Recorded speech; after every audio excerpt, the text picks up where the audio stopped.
Hello, and welcome to Mysteries, Monsters, and Mayhem. This is the podcast about murders and so much more.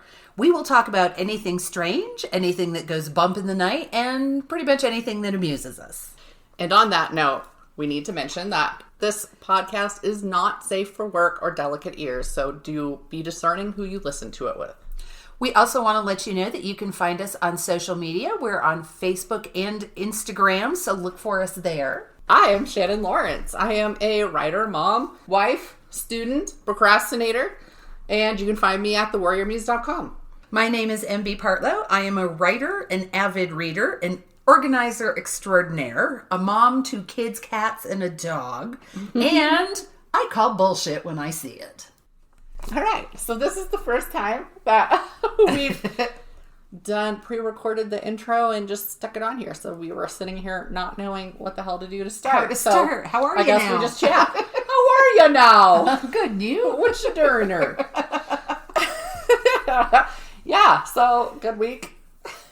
Yes. Have you had your second They blur together yet? By the time this airs, yes. I still haven't. I'm on a waiting list with Kaiser. But my son, since he has asthma, he's already been called into it. But I'm waiting because guess what? All of theirs are in Denver. So we're going to have to drive to Denver twice. No. Yeah. And I was like, well, I'm not going to do it 4 times. So I'm going to wait until I'm up for it too. Are you on the waiting lists? Yeah. Down here all over? Oh, no, I'm not. I mean, I will be now. I had put it in at Kaiser, but I hadn't put it anywhere else because I didn't have anything that left me open to it. But it's supposed to be this week that anybody can get it now. Yes. That started Friday. So I'll probably do that. But Kaiser won't cover the shot anywhere else. That's how it works. They don't do the flu shot either. It doesn't matter. You don't have to pay for the shot. It doesn't matter where you get it. Really? Honest. It's just free for everybody? Yep. That's not very American. I know. It isn't. So, hey, good to know. Moving on. Yes. What'd you read this week? I read Dumplin'. Cute. It is the best book. It is by Julie Murphy. And I saw the movie. I can't remember if it's on Amazon or Hulu. Movie's the same name. And the movie, which I thought was good. Mm-hmm. And when I told Lucy I had seen the movie, she said, oh, yeah, I read the book. And I went, there's a book? And it just took me a while. I had wanted to read it, but it wasn't like, got to run right out this second. And it just sort of floated into my orbit, and I snagged it. And it's really, really good. It's this girl who is in this small Texas town, and her mom runs the beauty pageant, the local beauty pageant, and it's just been a backdrop of her life for years. And Dumplin', as you might infer from her nickname, is not a little petite thing. She's a curvy girl. Yeah. But decides, and there's a whole thing going on with this guy she's got a crush on, and then it's all of her relationships, and her mom is a single mom, and it's really, really good. It's really well told. She's got a really good sense of self, and that's what I kind of liked about it, because in the beginning of the book, there's a scene where she's going with her best friend to the municipal pool. It's summer vacation, so they're going to go swimming. Yeah. And she's just, I don't think she uses the F-bomb, but it's kind of like, if somebody doesn't like my fucking thighs, they don't have to look at them. And I like that because it's very realistic, because a lot of people have confidence in some ways, but not in others.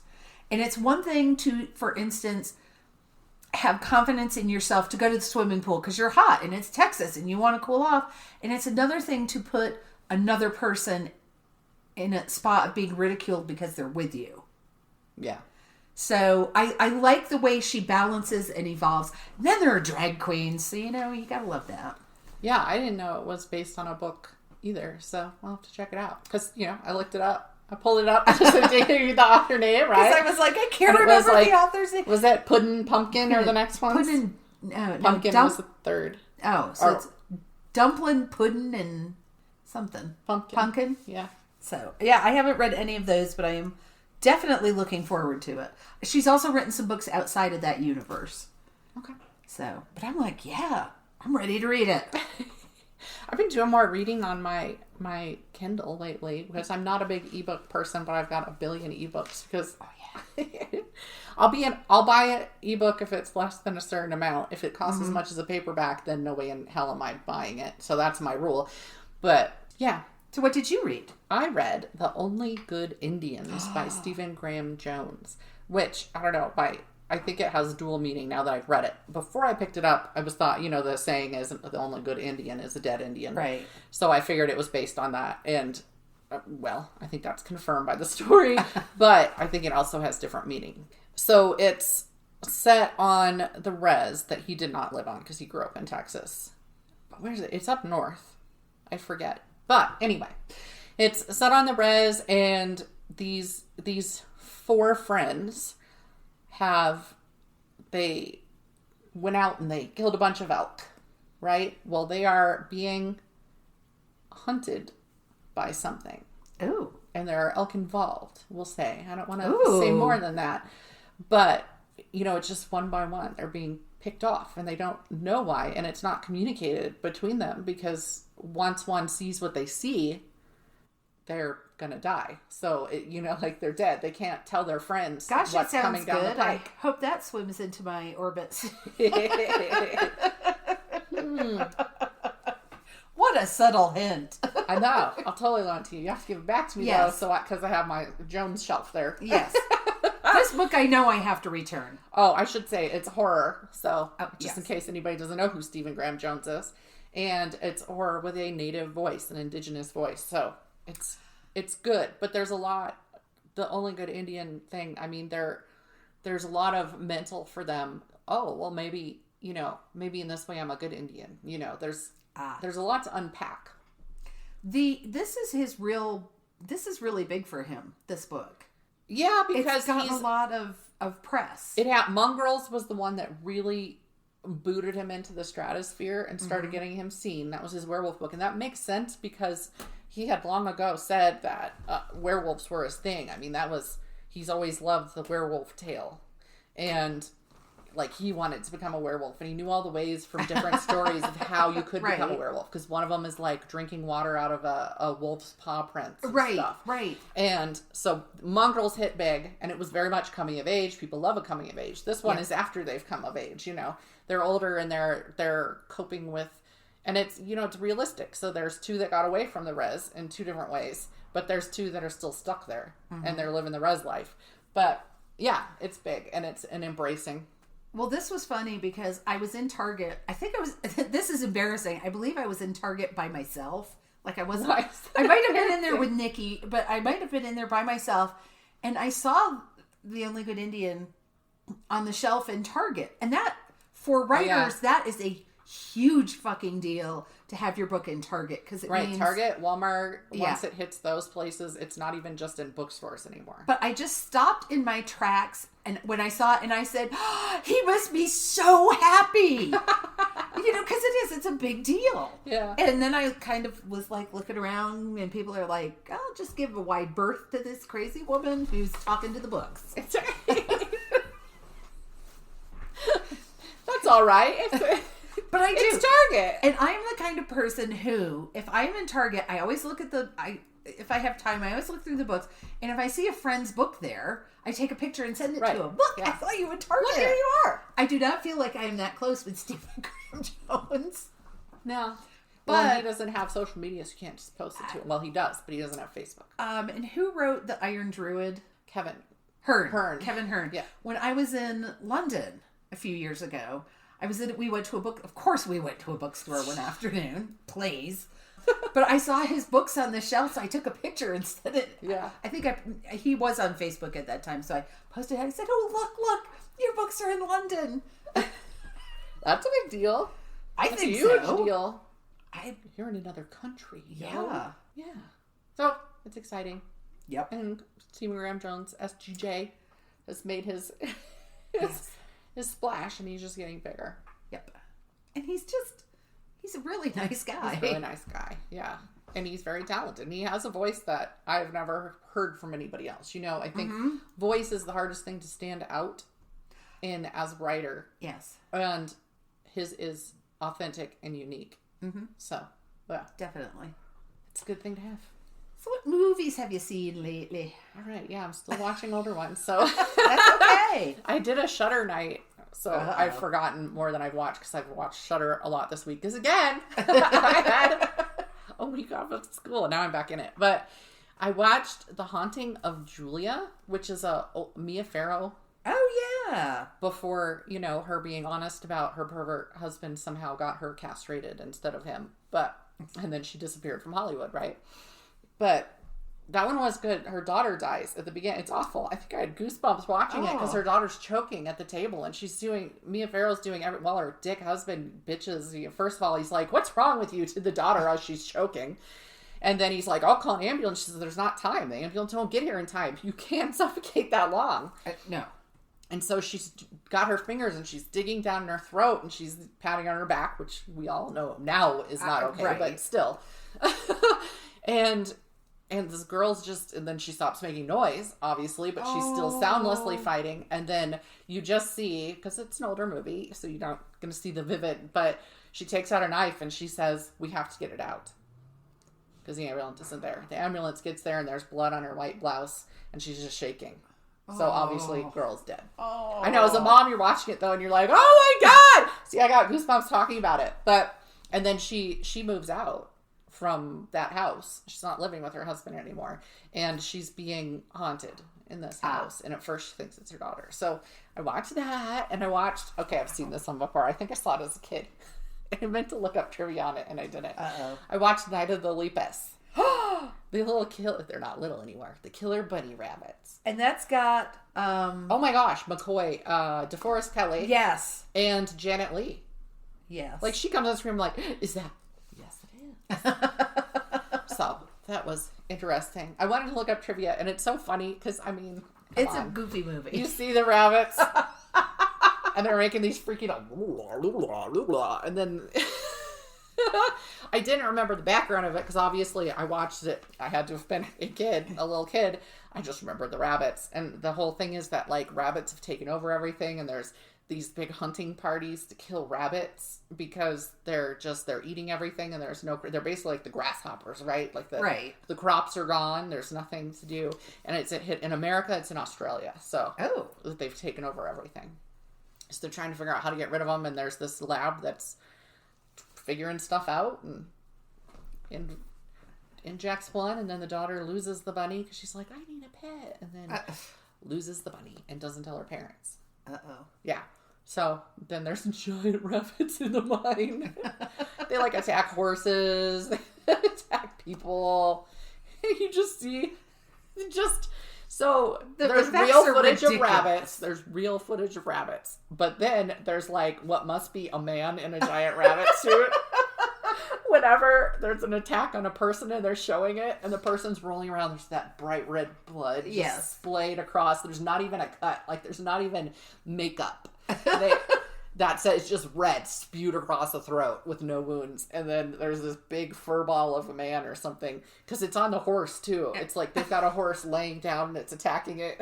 And like, I couldn't even feel bad. I'm like, it's fine. I'm like, that's one well-trained horse that is laying there thinking, what the ever-loving fuck. I was curious how they get them to make the scared noises and stuff, the hurt noises, because one at the beginning falls down. It's almost like whimpering, like whatever the equivalent in a horse would be, because he has to shoot it because it broke its leg in a rabbit hole or something before the big rat. So anyway, I was like, but then I was afraid to look it up because there's this, now I can't remember the name. There's an Australian horror film and I'm watching it and they're hunting kangaroos, and I went, this is real footage. This is... Oh, you told me about that. Yes. No. And I looked it up and then went, holy shit, this is real footage of them butchering these kangaroos. So then I was afraid because I was like, how old is this?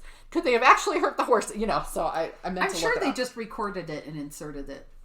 The sound guy did it. Yeah. So, but then there's a bunch of footage of them killing rabbits. So I don't know if it's real. They're real rabbits in the footage. So you see what I wanted to look up. And I'm afraid to, but I will after the show. I meant to do it so that I could, You could post it on Facebook. I could. And then, so our family movies the last 2 weeks have been the Transporter movies with Jason Statham.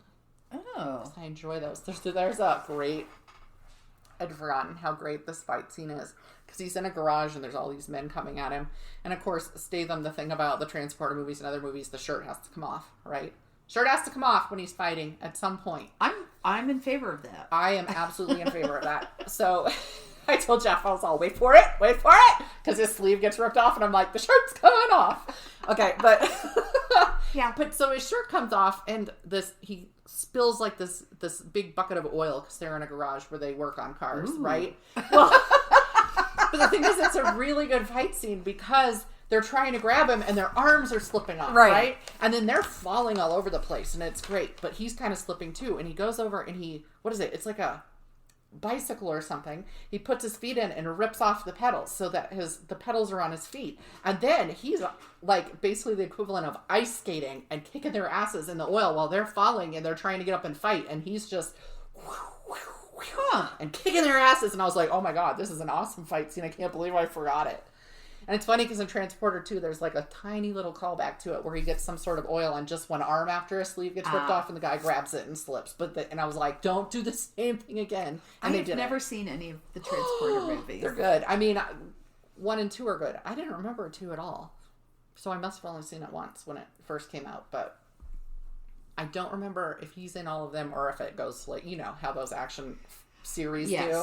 So we'll be checking to see if Transporter 3 is still Statham. And if it is, we'll watch it next week. That seems reasonable. Yeah. So, but anyway, those are fun. So if people like action movies and Statham, I mean, that was the original Statham other than the Brit movies. He did Lock, Stock, and Two Smoking Barrels. And what was the one he did in the Hobbs and Shaw? Yeah. That's in because he's in the Fast and the Furious. That's it. I didn't see any of the Fast and Furious, but I saw Hobbs and Shaw. That one's good. So it was, I'm an action movie buff. I'll watch all the action movies. Yeah, I love them. I'll watch those two gentlemen read the phone book. Yeah, pretty much. But the woman, he plays Shaw's sister. She plays Shaw's sister. She was good too. Yes, I can't remember who it was. She was very interesting. So yeah. She was interesting enough that she could hold her own next to those two on screen. Yes. And to me, that stood out. Yes. Yeah, but unfortunately, I don't know her name because I don't remember new names anymore. Brainful. Yep. Yeah, I tried to remember TV shows I watched. I got nothing. I did watch a couple of movies. I was so proud of myself. I go home and I'm like, I have to watch movies that Shannon didn't just tell me to watch. So I watched. Did you see 7 Psychopaths? Yes. That's a twisty little. It is. But it's good. Those little secretly twisted movies. And it was so meta. Yeah. And it was like, wait, what? And Christopher Walken? Oh yeah. He was it's a really twisted and it's fairly violent. Yeah. I haven't watched it in a while, but I remember being done. Speaking of which, there's a movie you might like. It's called Mr. Nice Guy. And it's a twisty little thing. It has Anna Kendrick. And I'm actually a fan of this guy. He usually doesn't have a starring role, and he does in this. Damn it. He's the bad guy in Charlie's Angels and Crispin Glover? Nope. And yeah, I mean, yes, he's a bad guy in Charlie's Angels, but not that one. And he's in that, 42 was the Secret of Life until he's in the movie version of Hitchhiker's Guide to the Galaxy. Anyway, it's Sam Rockwell. He's in 7 Psychopaths. Yeah. He's also in Mr. Nice Guy. Oh. And so it's twisty because Anna Kendrick hooks up with this guy and he's honest from the beginning. He's like, so I killed somebody, I kill people, I do this. And she thinks he's kidding until he has to do it right in front of her because he's being hunted. Oh. But it's funny. I'll have to check for It's got a romance. It's cute. Okay, there's very little in 7 Psychopaths that is cute. No, this one does have cute elements. I mean, because it's her, if there was this cutesy little Anna Kendrick who was thrown into 7 Psychopaths. Okay. So that's I think it's called Mr. Nice Guy. He has a clown nose on. And I think it's on, I know it's on one of the streaming services right now. Because that's why we popped it on, because we'd seen it before. But the other movie I watched was, finally, Wonder Woman 1984. Oh, wow. Finally. But it came out this year. Yeah. So I'm like, you're on it. I am fucking current now. Boy. Yeah. Did I like it? Yes. But I could see why people had some issues with it. I enjoyed it. I mean, it's set in 1984, so hello. I mean, you know how I am about the 80s. I love the 80s. Yeah. That was the thing. They found a niche. That was my era. So stylistically, and I love her, and I love Kristen Wiig, but I can see where there was some unevenness. Have you seen it? Yeah. There was some unevenness in the pacing and the stakes that just didn't make any sense. Like, it was billed as, it was sort of built up before the movie came out that Kristen Wiig was going to be the villain. Yeah. She was not. I mean, she kind of is. She's not the villain. She's like the sub-villain. She's used by the villain. And they didn't really develop. Kristen Wiig is so fucking talented. And you only see that through part of the movie. And then they just kind of drop it. And she doesn't become the cheetah thing until the very end. Yeah. And there's no explanation of why. Really. And the guy who plays the major villain, he's not big enough and bad enough. It's a fucking superhero movie. We need a super villain. And she's actually, so many of the superhero movies don't actually have somebody who I would quantify. My husband and I have this debate because technically Batman isn't even a superhero because he doesn't have superpowers. Right. He's a rich guy with toys who has the drive to do things, right? Right. But Wonder Woman has powers. Right. So they should be using that when they can use that. Because not all the Justice League people, I mean, Iron Man, who I love the Iron Man movies, and how could I not? Because I love RDJ, but he's not technically, he is a little more because he's powered by the battery that keeps him alive, right? And so in that way, he has been made into a superhero, I guess it could be argued, right? This is probably one of those like big nerd discussions. Like there could be a whole podcast discussion with people who knew what they were talking about, but I'm not those people. No. But like Scarlett Johansson's character, Black Widow, she's just she's a spy who can kick people's ass. She's not in any way a fucking superhero, and it drives me nuts that they're like, she's finally getting a movie, and I'm like, she's not a fucking superhero. She should feel lucky that she was in a superhero movie and billed as a superhero when she's a spy or whatever. That's not a superhero. I'd love to believe it is. My dad was a spy. Don Cheadle's character. Yeah, he's not a superhero. He has a super suit. The Hawkeye, not a superhero. He's a dude who can do some archery. Yeah. They're military. They're militaristic. Yes. They're not. So that always bugs me. I'm like, all right, so how are we defining superhero if she gets a whole movie to herself? True. I think it was more honest when they made the movies like, the Scarlet, whatever. They've made several female hidden Russian spy movies, right? Double Agent. Yes. And those at least were honest about what they were. They weren't billing her as a superhero. True. So, yeah, I just went off on a tangent there. But it just... Yes, you've got Wonder Woman, you've got an actual superhero, you have somebody in Amazon with strength and all of that. The other thing I didn't understand, and maybe somebody out there can correct me, or not correct me, educate me. The guy who plays the villain, he gets this stone, that wishing stone. Yeah. Okay, and so I think it's really clever that he says, I want to be you. I want to be the wishing stone.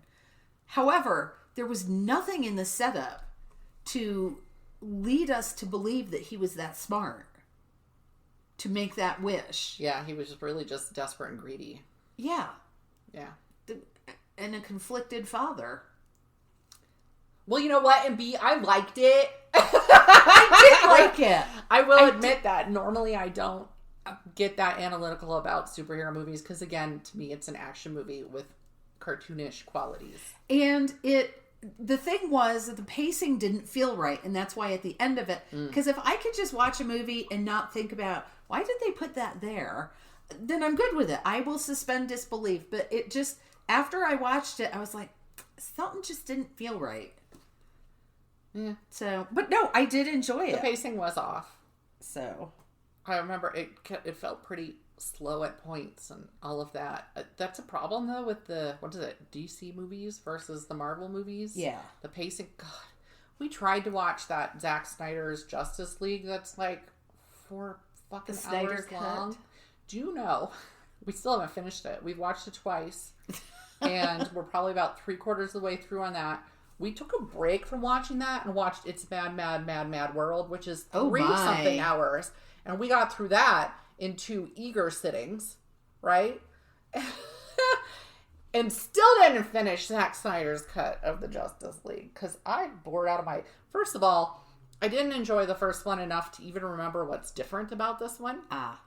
And there's weird, from what I can tell, there's slow-mo intros of each character that weren't in the first one, and I'm like, fucking move faster. It's a superhero movie. I don't care about your glamorous slow cut. So I'm not sure I'm going to finish that one. I may not be able to do it. Mad, Mad, Mad, Mad World, that was the first time I saw that.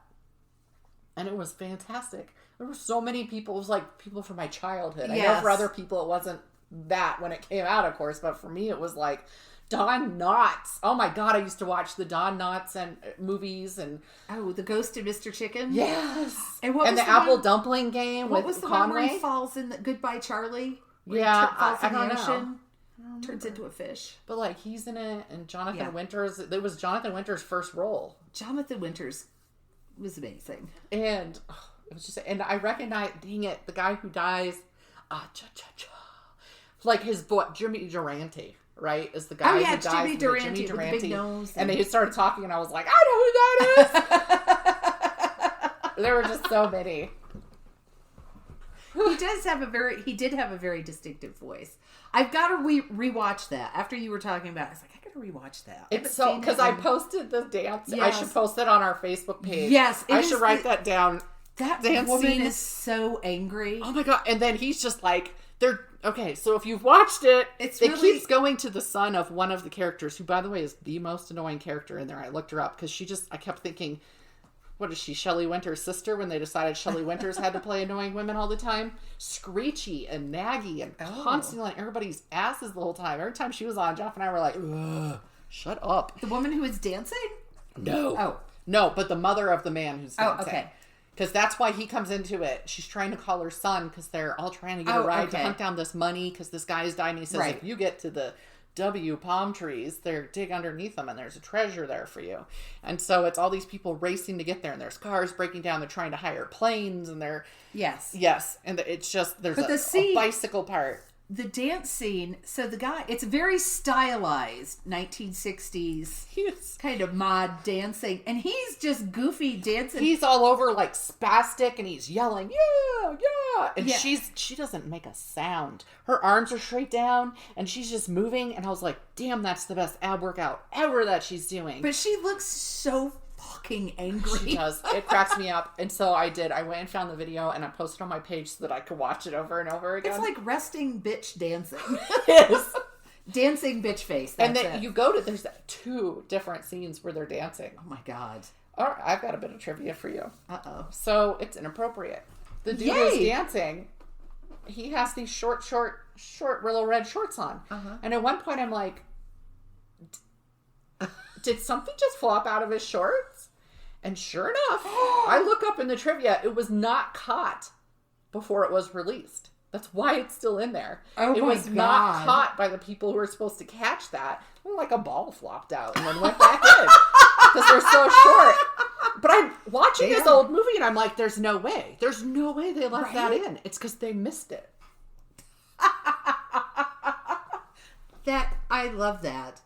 Yeah, it's not in the clip I posted, by the way. It must be in the second dance scene.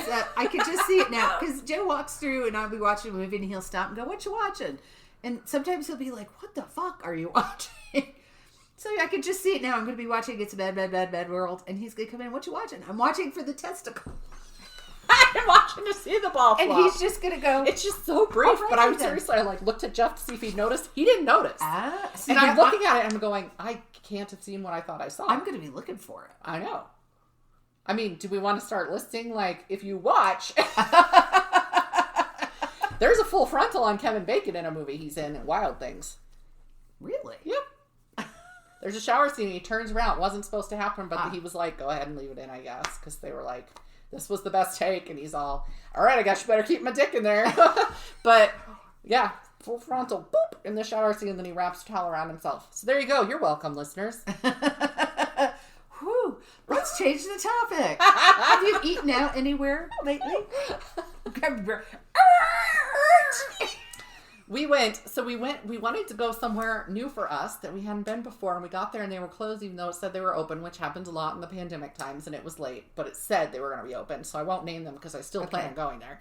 But and then we tried to go somewhere else and it was closed even though it said it was open. We wanted Mexican. God damn it. So we just went to Jose Muldoon's downtown, which is somewhere we've been, but it is also a privately owned, like, local restaurant, even though they now have 2 locations. So they're always good. I always get the Topolobampo burrito. I love that just because I like saying the name. I know, it's so fun. Because it's a burrito. You can choose chicken or pork, but you get red sauce on one side and green chili on the other side.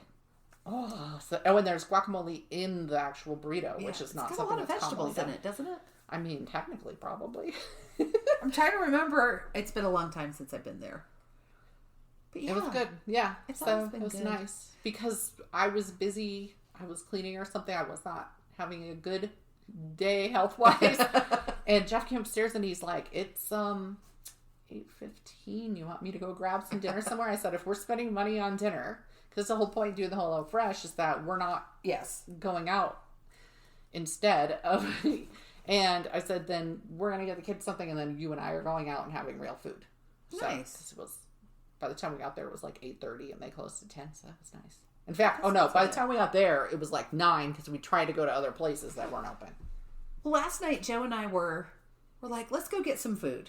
Yeah. So where do we want to go? So we found a place, read the menu, decided what we wanted, and I said, "Oh, what about this place?" Really? Were you like out in your car though, looking at it on your phone? No, we were sitting in the living room looking at places where to go, and so we ended up going to Pho and Thai. Okay, that's the name of the restaurant. Know where that is. It's right next door to the Navajo Hogan. Oh. It's a little family-run restaurant, and it is great because the food was good. The wait was a little bit long. But it's a little family-run restaurant. And it's great because I love Vietnamese food. And Joe loves Thai food. And so he could get curry, and I could get a noodle bowl, which I can't go to a Vietnamese restaurant and not order a noodle bowl. It's just physically... It's like if I go in a diner and there's green chili... west of the Mississippi, I have to order it on something. It doesn't matter if I went in for dessert. I'm like, can I just have a little little cup of the green chili? Yeah. It's a thing. And the noodle bowls. I can't help it. I love them. And I'm so accustomed to like this keto mentality because I am healthier and in less pain when I'm on keto. But proper keto, which means you emphasize fat, not protein, which people keep going on protein diets, and that's not how that works. But that I rarely get noodle dishes anywhere except Italian. Yeah, because it's just in my head now. You avoid the noodle. I would agree. I have been lately trying to cut back on carbs a bit, but I was just like, and I had picked out a salad, and when Joe picks up the phone and calls in the order, I said, "And a noodle bowl." I want the noodle bowl. Fuck the salad. I want the noodle bowl. I'll add a salad and then I'll feel righteous. Okay. Well, that's what I do. So the noodle bowl does have a lot of vegetables in it in the bottom, and a lot of grilled meat on the top. That's my story, and I'm sticking to it. That's right. My burrito was very healthy. Shut up. You don't believe me? All Anything with green chili on it is good with me. All right. So, shall we begin? Jump in. We still managed to, without having the intro on here yet, talk a lot. Yeah, well, we're babbly. That's why you love us. We're babbly. So I am going to talk about the Springfield Three. And it has nothing to do with The Simpsons. It's not Lisa, Maggie, and Bart? Not that anybody would necessarily have gone there, but that's where my mind went. So... my sources were Wikipedia, True Crime Diary. There was a news channel, KY3, and Murderpedia. I think it's surprising that a news channel still has KY in their call sign. Whatever. It may have been an older article. Yeah. I don't remember. So what happened was, and this is one of the most this is one of the scariest stories that we've talked about. Ooh. So on June 7th, 1992, 3 women went missing in Springfield, Missouri. 1992. And to this day, nobody knows what the fuck happened to them. Okay. And they're the Springfield Three. They are the Springfield Three. Because I'm used to the number being the perpetrator or supposed perpetrator. So Susie Streeter was 19 years old, 5'2", blonde hair, brown eyes. She was with her friend Stacy McCall, who was 18 years old, 5'3", blonde hair and light eyes. They had graduated from high school that day. Oh. So that's sad. They were going to different graduation parties and gatherings and this, that, and the other thing. So they left a graduation party at 2 a.m. They were supposed to stay at their friend Janelle Kirby's house, but apparently Janelle's parents had out-of-town relatives staying with them. So at the last minute, they decided to go to Susie's house. Susie's mom's name is Cheryl Levitt. And she's 47, single mom. So they leave the party at 2 a.m. Instead of they may have actually gone to Janelle's, and then they decided there's too many people here. We'll go to Susie's mom's house. So the girls made it there. They made it there with no problem because their cars are parked outside. They're parked on the street. Okay. Their personal belongings, their purses are in the house. The last verified time anyone spoke with the mom, Levitt, was at 11:15 p.m. on the 6th when she was speaking on the phone to a friend. She was doing some home deco. She was painting a dresser or something. And she talked to a friend about that. Friend said there was nothing wrong. It was just a normal conversation. So the next morning at about 9 a.m., Janelle Kirby and her boyfriend show up at the Levitt house because a group of friends were supposed to go and spend the day at the water park. Which, they just graduated. Yes. And they were all supposed to leave from Janelle's house, and the girls didn't show up. So they see all 3 cars parked out front. So they go up, and the door is unlocked. So they go in. They open the door and walk in. As they walk up, they notice that the glass in the porch light has been broken, and there's broken glass on the front steps. And the boyfriend sweeps it up and throws it away as a good kind gesture. Which is, oh no, from a crime scene. Yes. But so, good boy. But it was the glass, not the bulb. The bulb was still on, in fact, when they got there. Oh.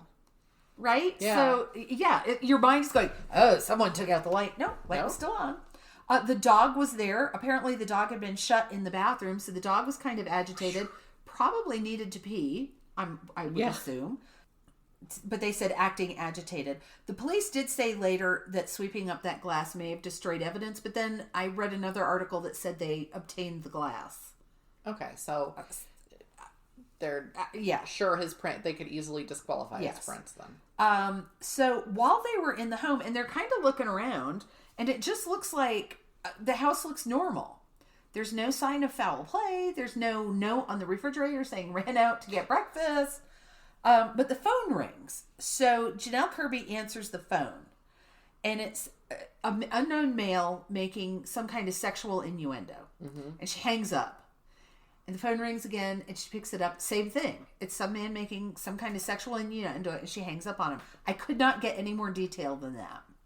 Interesting timing, though. 'Cause if it was the same person who did it, right, then it would be weird. Would they calling just hoping a friend happened to be in the house? Yes. Or is that...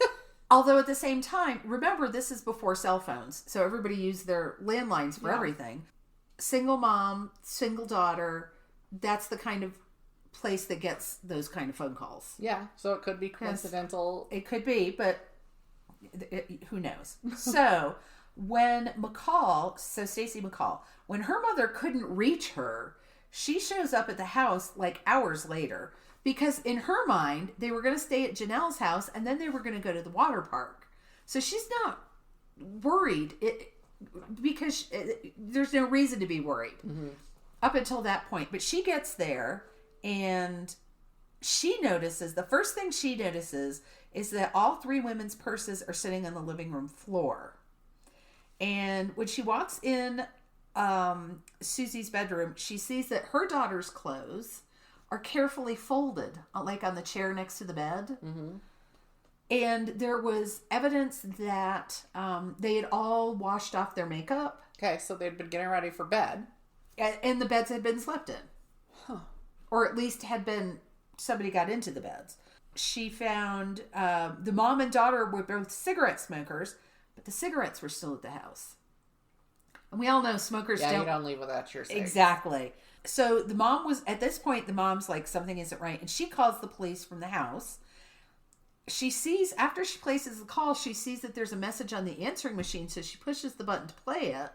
And it's a strange message. But it apparently the machine erased it after you played it. So that was gone. Damn. Come on, people.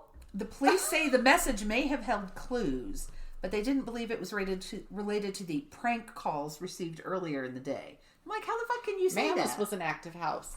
Yeah. For the timeline, the girls were last seen around 2 a.m. And their disappearance was reported at like 4 in the afternoon, 4 or 5 in the afternoon, the next afternoon. So it's been like 16 hours.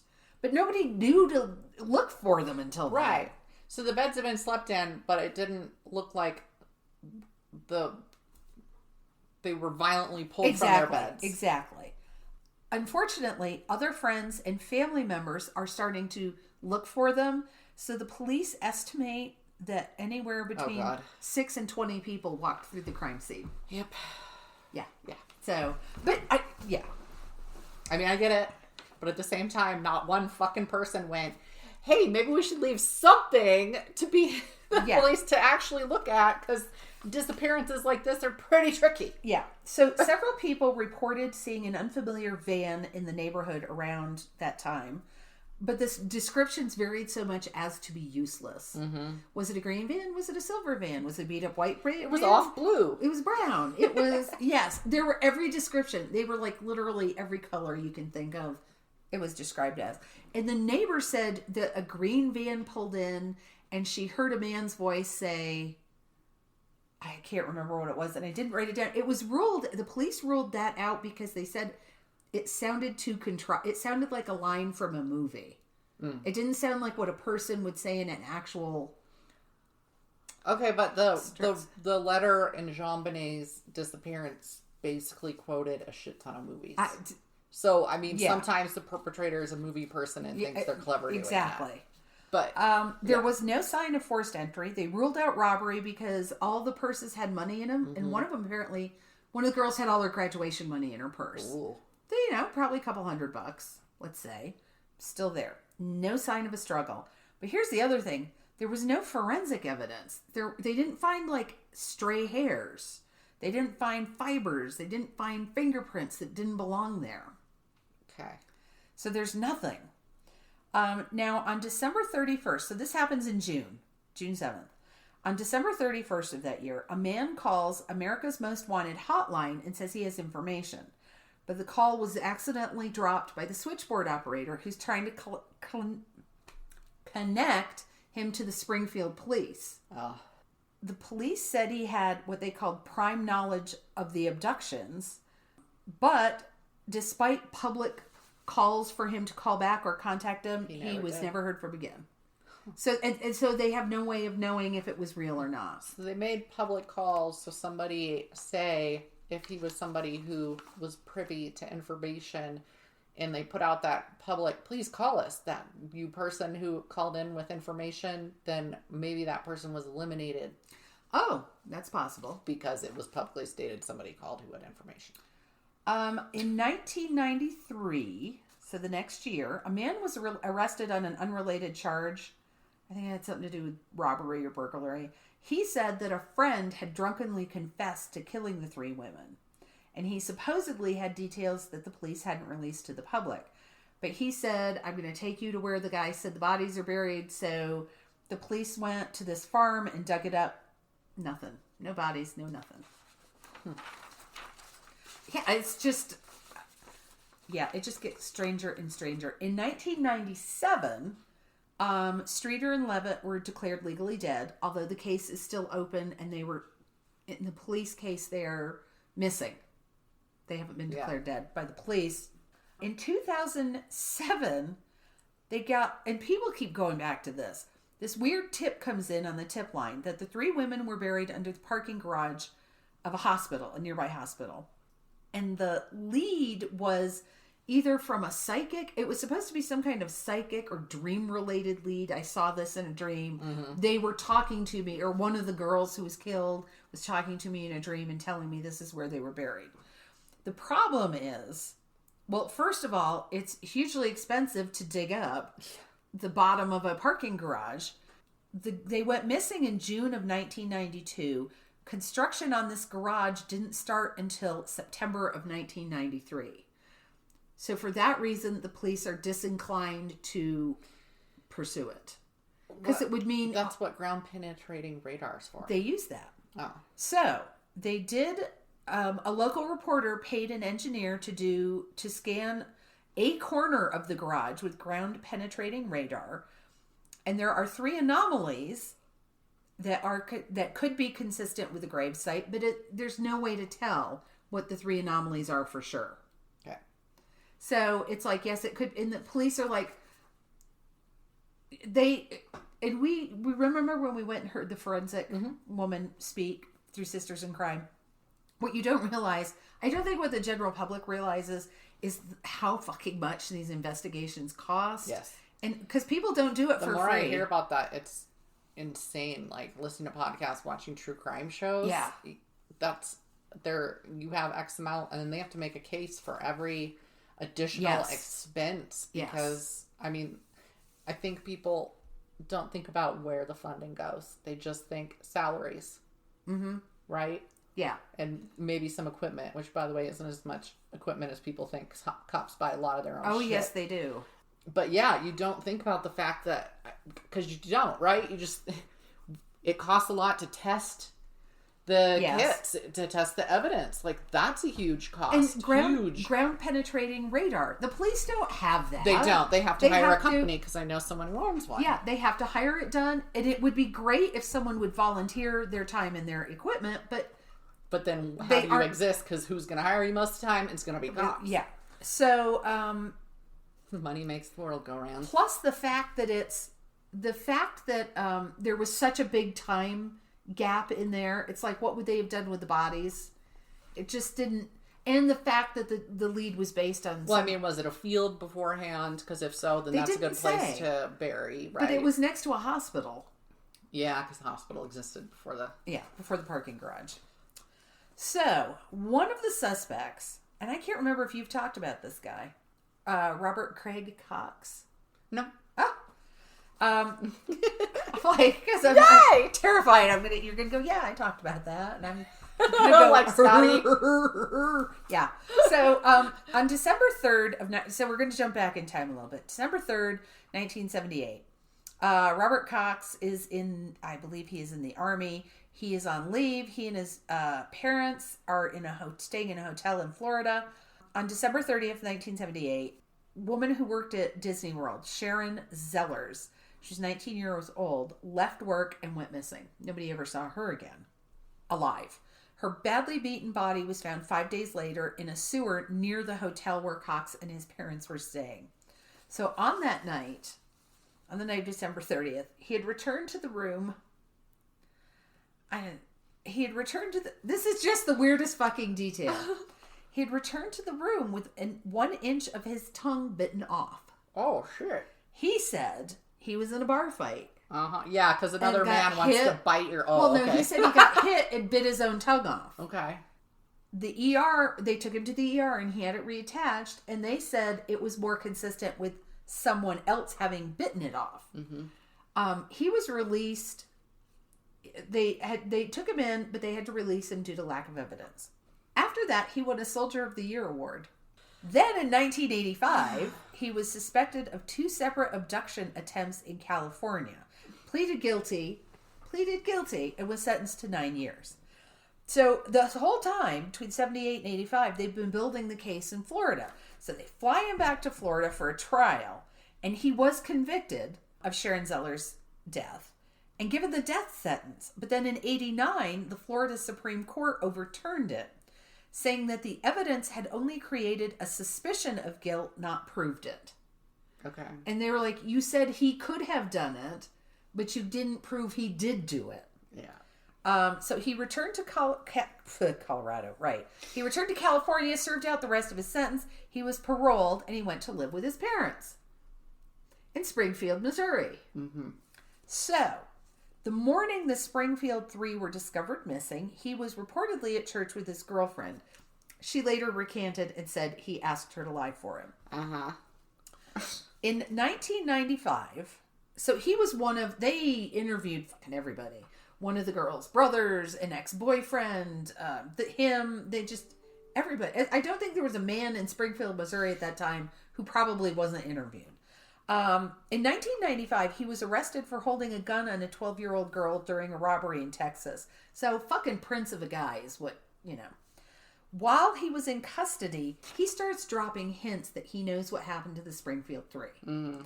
He's talking about all kinds of stuff, but he never gives them a real solid lead they can follow up. Right, like where the bodies are? Exactly, and he never steps over the line of implicating himself. He also told authorities he would reveal what happened to the three women after his mother died.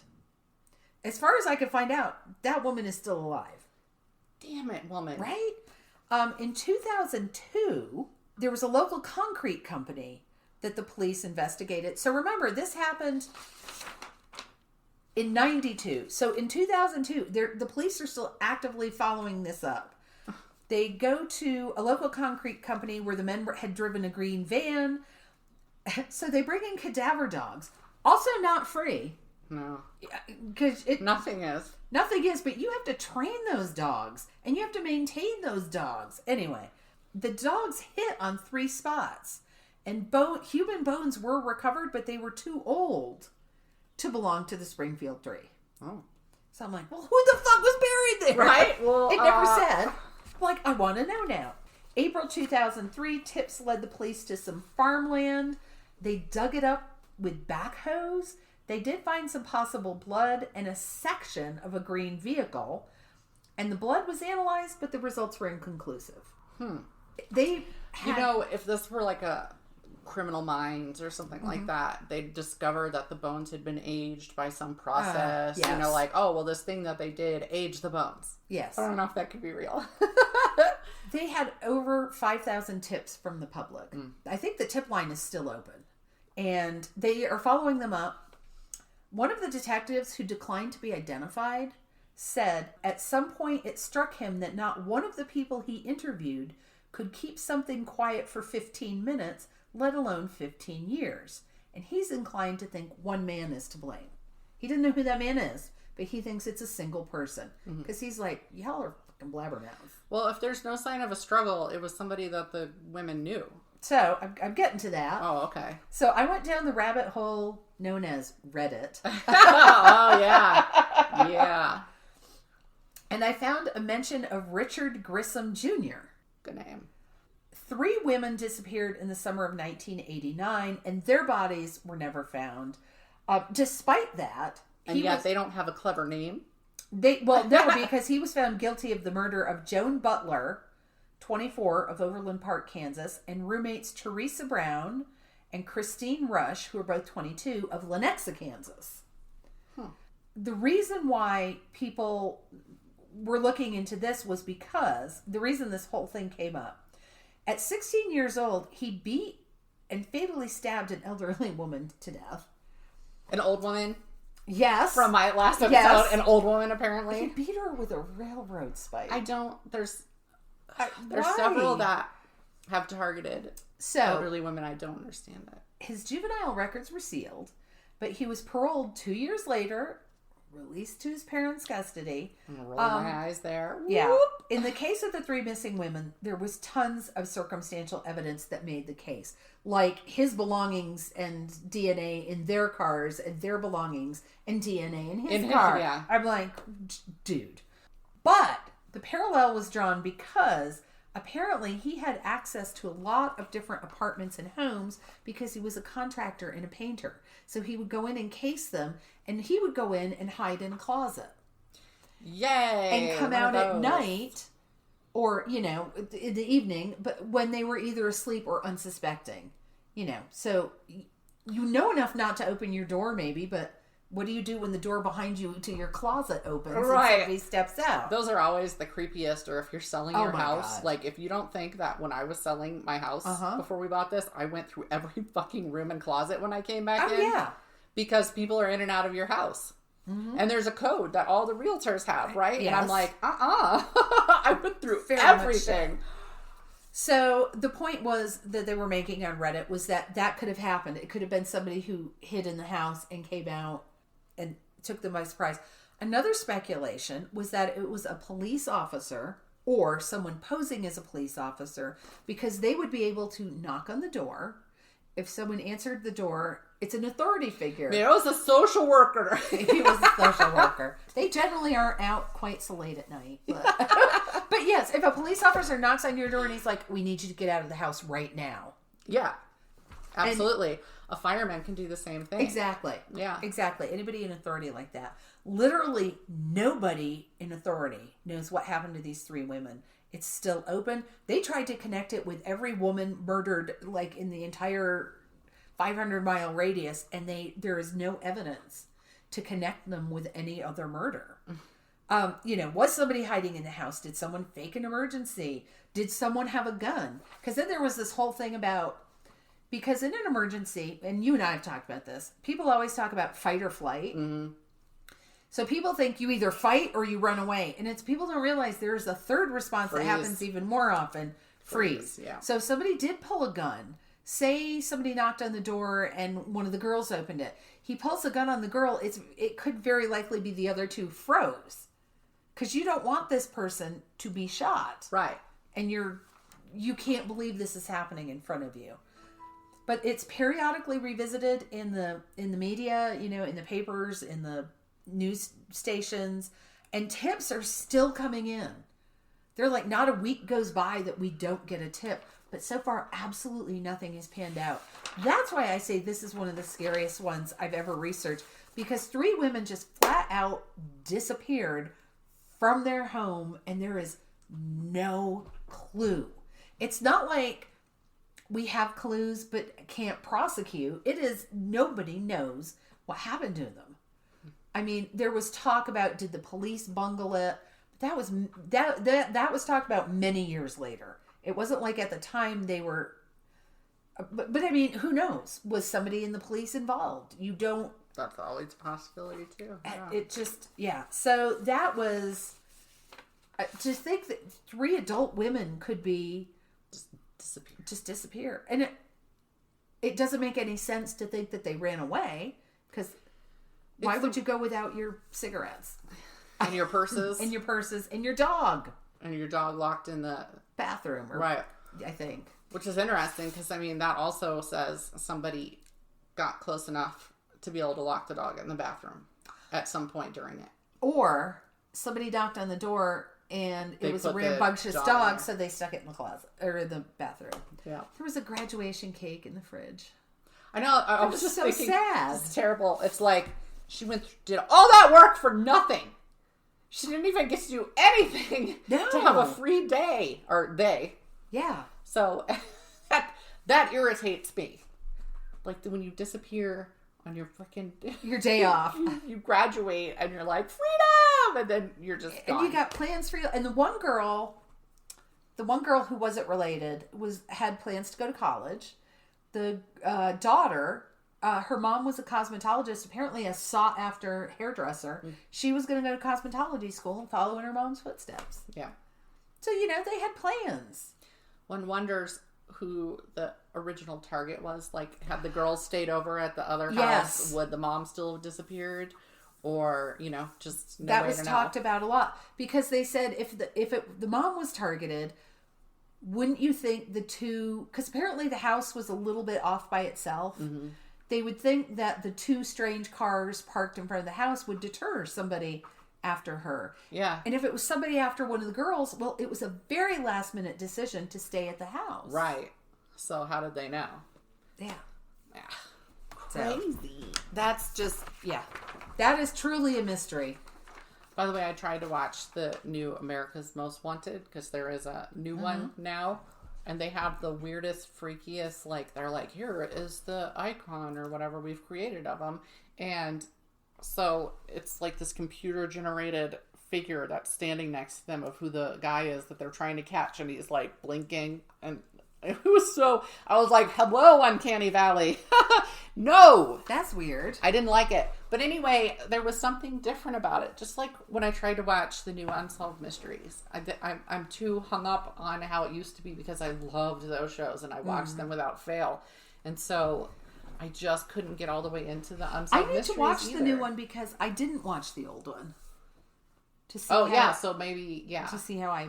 There was just something about, I don't know.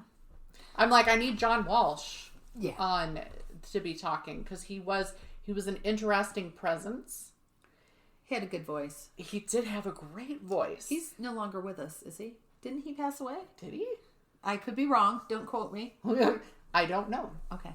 I don't remember. I'm one of those people, though, when somebody posts, somebody happens to find, oh, such and such died, and they post it because they don't remember it or they never saw it, and the person died like 5 years ago, and I look at it and go, oh, and then I'm like, oh, yeah, I remember hearing that, but I have that first, oh, no, they're dead, and I'm like, they've been dead for 5 years. Beverly Cleary and Larry McMurtry died on the same day. Cray. For crying out loud. All right, I'm doing a haunting. Ooh. But it's a haunting that was more than a haunting. It's the Blair Witch Haunting. And it's known as America's greatest haunting. Ooh. Sources, bellwitch.org, bellwitchcave.com, Live About, and Wikipedia. What was that second to the last one? Live About. Oh, okay. Yeah. John and Lucy Bell moved their family to Red River, Tennessee, which is now Adams, Tennessee, from North Carolina in 1804. Look at me going retro. Wow. John quickly became a successful farmer. Involved? No, disappointingly. There's chains. Okay. He became very successful. He ended up buying more and more land. He had 328 acres by the time this all started. And he was also a very respected citizen. He was a church elder at the local Baptist church. He became a deacon. Whatever all that means. They had lived there several years when the hauntings began. So I think he bought a house in the land. Like, he didn't build the house. Right. But I don't know. At that time, it could go either way, really. The first documented issue was in 1817. And this was John, the dad. He sees this weird creature. It's in the middle of his cornfield. He said it had the body of a dog, but the head of a rabbit. Which, that's a funny image. But Lepus. Night of the Leap Doggus. So it just kind of watched him, and he shot at it, and he missed, and it disappeared. Other family members saw strange things as well. So one of the sons saw a giant bird. He said it was uncommonly large, but other than that, it just looked like a bird. And then there was a sighting of a little girl in a green dress swinging on an oak tree branch. One of their slaves, yep, I said it. They had slaves. Let's just establish that. Said a large black dog was following him some nights when he'd go to visit his wife. So I guess separate women's and men's quarters, perhaps. But this black dog, they didn't have this big black dog, and it would follow him. Soon after, family members started hearing sounds like someone beating on the outside of their house, and it was a log cabin. So it sounded like somebody's pounding on the outside. So John Bell would get up, his boys would go out, they were older, and they'd be armed. They could never find anything when there was pounding on the outside of the house. Never found anything, not an animal, not a person. How far is this from Boggy Creek? Tennessee. It's not that far. No. They would also hear what sounded like chains dragging on the floor, dogs fighting. Again, they didn't have dogs. In addition, they'd hear sounds like someone choking or like gurgling noises. I was like, ew. Like we do just to get started. Right, like we do as exercises before we hit record. But what a random, you're like, oh, are you all right, Spirit? Yeah. The sounds got worse. Oh. And they got louder, but not only that, the younger kids started saying that it sounded like there were rats gnawing on their bedposts. And they didn't want to go to bed. And then it got worse because then their blankets started getting jerked off. Ew. and thrown on the floor. So the kids are just terrified. Then the entity started talking. At first, they would just hear these really super quiet voices. They couldn't make them out. Sounded like singing. There were whispers, the standard. And then it turned out, then it was very clearly an elderly woman's voice, and she was singing hymns. Oh. And now it starts quoting Bible passages. Now it's talking, and it's quoting Bible passages. And it's claimed on multiple places that it actually repeated 2 sermons that had been preached miles apart on the same morning. Oh. So I'm like, how did they determine that? But okay, let's just go with it. It could also hold conversations. It could answer questions. So somebody asked, who are you and what do you want? And it said, reportedly, I am a spirit. I was once very happy, but have been disturbed. It convinced one of the bellboys and one of his friends to go on a treasure hunt on the property. There was no treasure. It was just fucking with them. It also really loved to gossip. So it would tell them what was happening nearby houses. And if somebody asked a question about what was happening, it would go silent for a while. Then it would come back and tell them what was happening. Were they able to verify that? Again, it doesn't, you know how it is. It doesn't, yeah. I was like, all right, I want to hear that they called Bertha Miller and were like, hey, Bertha, were you just... Well, they couldn't call, but they could run That's over right. there. They could send one of the kids. That's what kids are for. Exactly. Saddle up. We're going to ask a question, then you're going to ride over. Yeah. Then it became more violent. No more was it just pounding on walls and making noises and pulling off blankets. It starts physically hurting the youngest Bell child. Her name is Betsy. Oh. And Betsy took the brunt of a lot of it, as did her dad. They were the 2 main targets of the entity. How old was she? It never fucking says. I tried to... I know. It's like I all these questions, and it's like I thought of the same freaking question, but it doesn't say. They're just the youngest Bell. Now, she could have... I'm thinking preteen, because she gets engaged during the course of this haunting, and it only lasts something like 4 years. Okay. So, and I know at that point she would be fairly young when she got engaged, probably, but we're saying 16, 15. Maybe. God, I don't know. So, I'm thinking she's a preteen when it's picking on her. So, that was what I thought. Was like, okay, poltergeist, standard. Yeah. The why it's going after the dad, too, I don't know. Maybe she's mad at him. Maybe, all sorts of things. It's slapping her. It's pulling her hair. She felt like she was being poked with pins, and there were physical wounds that she exhibited. So she had welts and bruises and punctures and stuff like that. Up until this time, they had kept it a secret. This was a family issue. They were not to tell people. They weren't going to confide in anybody. Big sigh. Right. And once it starts physically hurting Betsy, John Bell goes to a neighbor who's also a good friend of his. His name is James Johnston. I saw it as Johnson in some places. Johnston is, of course, skeptical. He's like, okay, yeah, so you guys have been haunted for a year. Yes, you would be. And he and his wife stay over at the Bell's house as guests. And while they are there, all the things happen. They hear all the noises, all the voices, and then his blanket gets ripped off his bed, and he's like, holy shit, and he gets slapped across the face. Wow. And that was enough for him. He apologizes for being skeptic. But he's a church friend, and he feels, well, this is one of those evil spirits that we hear about in the Bible, which they never say demon, but to my way of thinking, if you're religious, probably you're kind of thinking along the lines of a demon. Yeah. The story spreads. Of course. He's confided in one person, now other people are going to hear about it. Yeah. And people come from far and wide to, visit them. They want to experience it for themselves. There's people camping. Come here, I'll slap you. It gets all the way to Nashville, Tennessee, where Andrew Jackson is currently stationed or living or whatever. And again, we've already addressed slaves with this family. Let me just tell you that 3 of the Bell sons had fought under Andrew fucker dipshit racist bullshit Jackson, who was not yet president. I have opinions about him. Do you? Yeah. I couldn't tell. So he hears about it and he's like, I know the Bells. Like he remembered. Please, piece of shit. Anyway, he goes and he gathers his soldiers and they go out to the Bell place in 1819. Because that's what you need to fight a spirit is soldiers. Soldiers. Well, he just wants to know, apparently. So he's determined to figure out what's going on in this house, of course right? He is. And they have this large wagon and then everybody's on horseback and the like. The wagon gets stuck when they're almost to the Bell's home. So I imagine on their property. And it's stuck in some mud and nothing can get it out. The horses can't pull it out. They can't work it free. And there's so many quotes. There's so many quotes that I left out. So he apparently yells, quote, "By the eternal boys, that must be the Bell Witch." And a female voice comes and says, "You may now proceed. I'll see you later at the house." And then they're freed from the mud.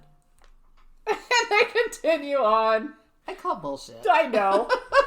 That's why it cracks me up that there's all these quotes. And I'm like, oh yeah, everybody was writing down what they were saying. I'll see you later at the house. I'll see you at the house there, fellas. You may proceed. The party sets up tents around the house, and they're preparing for the night. And they're sitting around talking, whatever soldiers would do. It says Andrew Jackson was talking of his exploits and whatnot. Ugh. And one of the men says, "I'm a witch tamer. I've got a silver bullet in this gun, and that's why nothing's happened, because the Bell Witch is afraid of us." And up until this point, it had been calm. It had been uneventful. They were doing their bullshitting. As soon as he says this, he starts screaming and jerking around like he's on a string. He's just flopping all over the place. And he screams that he's being hit and he's being pricked with pins. And then it said that it appeared he got a swift kick to the ass, basically, and he goes boom, and he falls out of the door. And then the voice comes on, the female voice, and it says, "This man is a fraud. There's one more among you. I'll reveal that one tomorrow." So Jackson's men are like, "I want to leave. Thanks, bye. We don't want to stay here tonight." Okay. But he says, "Nope, we're staying," and he's in charge, so they have to stay. He says, "I want to know who the other fraud is tomorrow." No one knows what happens next. All they know is that he didn't make it till tomorrow. The very next morning, they're miles away. They all got up, boop, ripped up stakes, and they took off. In the middle of the night. Yeah. And by early that morning, they're in a neighboring town. Cowards. Well, yeah. Yeah. We could go into that, but... The neighbors and Jackson's men weren't the only ones to have experiences with the Bell Witch. People came from all over the country to experience the haunting, and a man who was here already from England, he shows up and he stays there, and he wakes up in the middle of the night. He thought he was going to expose a hoax. He wakes up in the middle of the night to his parents' voices, and they sound freaky. Concerned, and they're talking to him, and he says something back. Well, he sends a letter later to the Bells that says, "I got home, I talked to my parents, and they saw me that night. They heard me that night talking to them." So he apologizes in this letter. He says, "I'm so sorry that I thought that you were lying." Yada, yada, yada. Around 1820, the Bell Witch starts tormenting John Bell and saying that she's going to kill him. So she's just going hardcore after him. He starts having seizures. He was having health problems. He was having trouble swallowing for about a year before this happened. And he got like facial tics. And he reached a point where he couldn't leave the house because he was so ill. And that meant that he was there with the Bell Witch all the time. So she would trip him. It said she would remove his shoes when he was trying to walk. And I'm like, well, that's a weird image. Is he walking along, shuffling, and his shoes are being put, like, what? So anyway, I'm calling that tripped. I think that makes more sense. Okay. And slapped, so he's getting just beat up. And she especially liked, he would have seizures, and she would slap him after he came out of them. She would slap him. The Bell Witch called him Old Jack Bell, always had.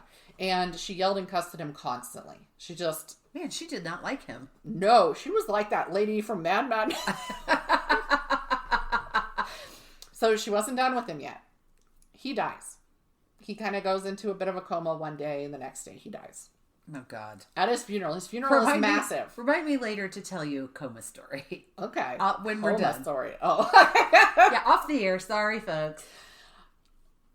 His funeral is massive. There's 3 different types of minister that eulogize him. People come from all around. Now, he was well liked in the community, and he was active probably in the church. Fairly well to do to have all that property, right? He was a farmer, but he was also kind of famous, and so I'm thinking a lot of people came to looky-loo.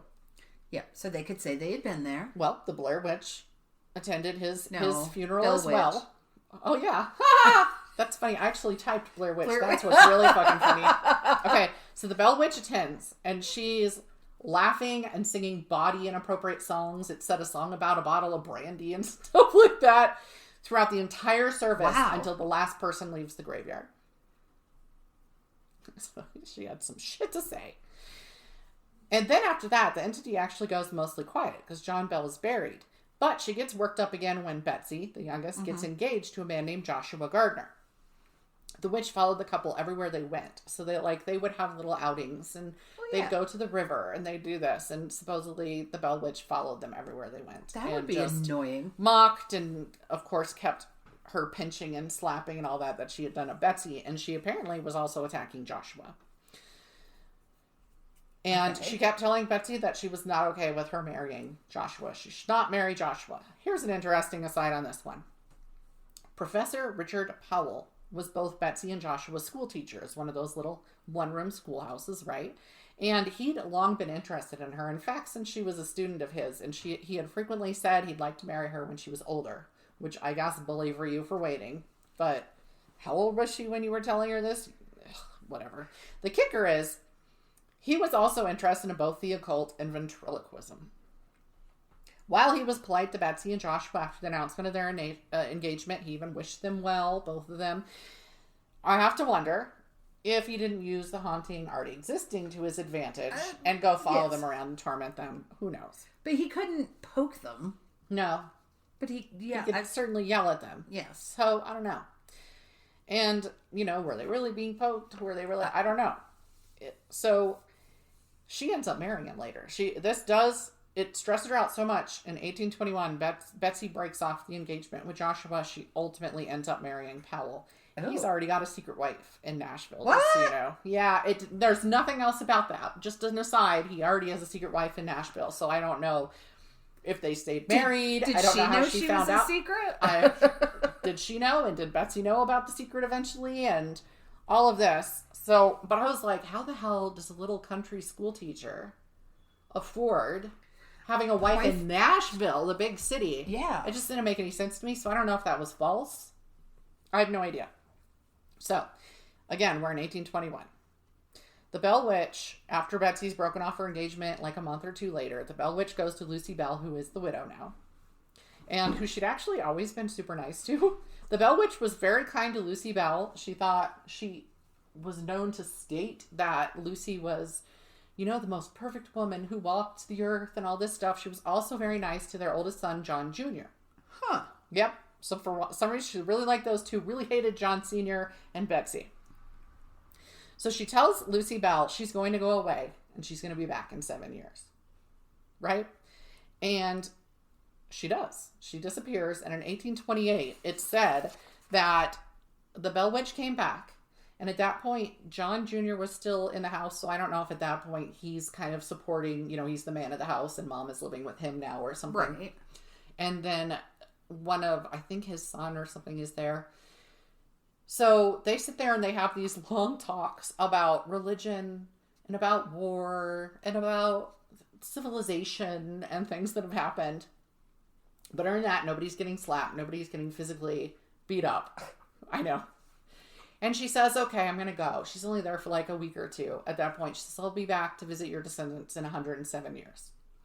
So John's grandson was alive when John Jr.'s grandson and John Sr.'s great-grandson was alive in the area when those 107 years were up. And so that was 1935.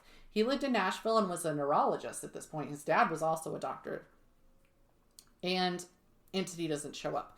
But this great-grandson, Dr. Charles Bailey Bell, does write a book in 1934 based on notes his father had taken during the time.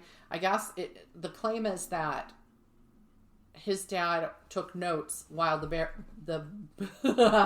almost said it. While the Bell Witch was conversing. So he was taking notes on their big, deep religious conversations.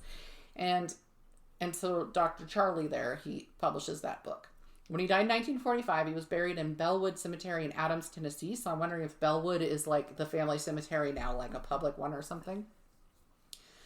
Dr. Bell wasn't the first person to write a book about the Bell Witch Haunting. A newspaper editor named Martin V. Ingram published Authenticated History of the Bell Witch in 1894. Wow. And he had supposedly stayed there. It was the big thing that all the information was based off of after that. And at first it was very respected, and then it reached a point everybody was like, oh, it's a hoax, it's historical fiction, it's this, it's that.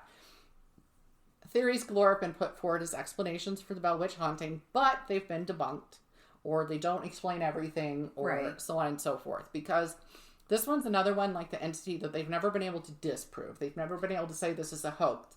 And yet a lot of people witnessed it for themselves. Right. So, to absolutely no one's surprise, one theory was that the entity had developed in response to an Indian burial mound on the property having been disturbed. Just had to throw that one in there. Of course. And that one was referenced a couple times. Apparently somebody thought they could fix the haunting by taking the bones or whatever they'd removed from the burial mound and putting it back on the burial mound, but it didn't make the haunting stop. Yada, yada, yada. If you go on the Wikipedia page, there's all these things that they're like little related stories where there was a haunting nearby. Oh, I love those. And there was this. But I was like, there's no way. I was sitting there just reading through them, and I was like, you don't even explain how this is connected. Like, people started basically blaming the Bell Witch for things like these two men killed a man because he said that he had made them behave badly and it was through powers and all this stuff, but he never mentions the Bell Witch. So it was like, why is this associated? But then other ones did mention the Bell Witch when like, I did this because of the Bell Witch. And the thing is, they kept getting off because of that. Those two men that killed that man, because the man had said that he had bewitched them or something, they got off for his murder. There were several, though. So anyway, if anybody's interested in reading some of that stuff, I would recommend going to the Wikipedia page and scrolling down. And there's just all these random things that are like, and here was this haunting that was similar, that such and such witnessed, and it was, X miles away and stuff like that. The most popular theory appears to be that it was the spirit of Kate Batts, a widow who'd owned neighboring land and felt John Bell had stolen some of her land. On her deathbed, she vowed revenge on him and said she would haunt John Bell. Well, that would explain why he was such a target, but not so much why Betsy was. Yeah. Like, you just didn't like her? Was she pretty? Like, what was the... So, it's funny because, there's nothing witch about it, but because... And again, they never say demon. They call it the entity. Right. And they call it poltergeist-like activity. But the fact that it could be in different places at once and stuff like that. And if it really was Kate Batts, then she just became known as the Bell Witch. So, because Bell is their last name and she's... whatever. It's claimed that there are still hauntings near the original farm today. And locals blame them on the Bell Witch all the time. There's voices, there's orbs, there's lights, there's mist, there's candle flames, there's, They hear children playing, and I'm like, what does that have to do with the Bell Witch? Nothing. They make noises like children playing. But okay, there's a cave. It was one of the places I got some of the information, the Bell Witch Cave now, which is supposed to be on the property that Bell used to own, even though there's no associated haunting with it. They've now kind of, wrapped themselves in there with it so that they can... Is there a gal route? Do they hear hissing? I don't think they do. But you can do tours through 4 p.m. for $12 a person. It's not expensive. They have they made a replica of the house because it got torn down not long. But anyway, so they have a replica of the log cabin there, and they do have some things that they were able to get from the torn down. Like, here's a chimney stone, and here's this metal pot that was in the house. Okay. And, So anyway, that's the thing that exists. We could go there on a field trip. Field trips. Yeah. But yes, the Bell Witch is another big classic American haunting that they don't have an explanation for. That was fairly interesting. Yeah. Because you hear about a haunting and you're kind of like, yeah, right. But so many people witnessed it. Yeah. But here's the thing. I don't think this is the first, well, it might have been another, I think it was another president.